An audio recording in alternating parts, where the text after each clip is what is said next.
Ħafna jgħidu li l-kelb huwa l-akbar ħabib tal-bniedem u għall-kelba Ace li hija parti minn tim ta' tfittxija u salvataġġ dan żgur huwa l-każ. Dan għaliex il-K9 Urban Search and Rescue Malta tħarreġ lil Ace u klib bħala kif ukoll il-handlers tagħhom biex flimkien jaħdmu sabiex jinstabu persuni neqsin. Il-klieb jużaw is-sens qawwi tax-xam tagħhom biex jillokalizzaw nies li jkunu mitlufa jew maqbuda taħt it-tifrik wara xi diżastru, anke f'terren diffiċli u perikolus. Impressjonanti l-fatt li dawn il-klieb huma mħarġa wkoll biex jaħdmu f'diversi kundizzjonijiet, inklużi dlam, temp estrem u anke fl-ilma. Net News tkellem ma' John Ġera li tagħna aktar tarif dwar din l-għaqda. It-titlu tagħna huwa K9 Urban Search and Rescue Malta. Inna mwafqin għal dawn l-aħħar 10 snin. Nitrenjaw klib għas-salvataġġ kif ukoll il-handlers tagħhom jiġu u juħdu it-training neċessarju għal dat tip ta' salvataġġ.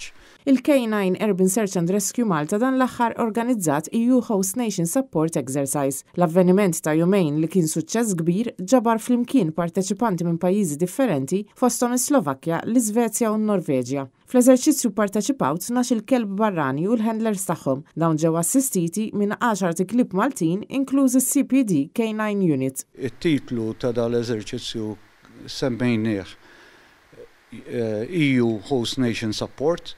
Allura ridna naraw kemm hu faċli biex jekk Malta jkollha bżonn assistenza ta' klib u personell bħalna li nispeċjalizzaw fit-tfittxija għan-nies taħt it-tifrik, naraw kemm hi possibbli inġibuhom f'ħin qasir.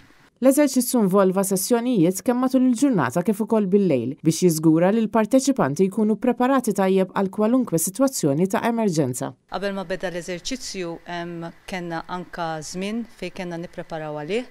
Bażikament anka minna riċerki għamilna risk assessment biex kemm jista' jkun il-post fejn aħna ħdimna fih kemm Fordella Mara kemm il-barriera innaqsu ir-riskju kemm jista' jkun. Dawn l-eżerċizzi ta' taħriġ huma essenzjali biex jiffaċilitaw il-proċess f'każ ta' diżastru naturali reali. Eżerċizzi li mhux biss isaħħu l-kollaborazzjoni bejn pajjiżi differenti, iżda jsaħħu wkoll il-ħiliet u l-kompetenza tat-timijiet ta' tfittxija u salvataġġ.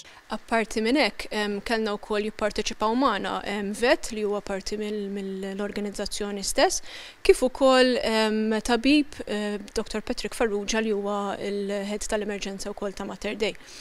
Dawn it-tip ta' eżerċizzju huma importanti ħafna għaliex aħna nkunu nistgħu naqdu ma' timijiet ukoll barranin, insaħħu l-protokolli ta' xulxin kif ukoll nagħmlu kollaborazzjoni flimkien.